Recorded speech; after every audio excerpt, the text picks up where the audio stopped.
կառույց, երբ որ պետության թիվ 1 դեմքը գնում է գյուղ ու իրան գալիս են այն բանը խաղալիք հարցերով, ասենք ասում են մեր խաղահրապարակը պիտի սարքվի,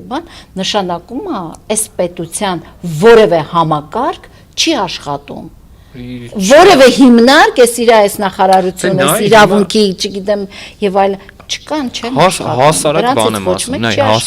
հասարակ։ Սենց մի հատ խնդիր կա։ Ես գնում եմ անձնագրային բաժանմունք, գնալուց առաջ պետք է 2 ամիս հերթ կանգնեմ, որ իմ հերթը հասնի։ Ուզում եմ վարորդական վկայականի քննության գնամ,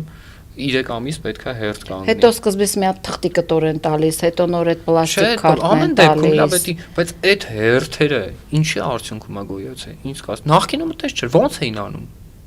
Նորմալ կարգավորումներ կար։ Հիմա տեսեք, սրանք ասում են, այդ ապարատը չկա, թուղթ տպող սարքը չկա,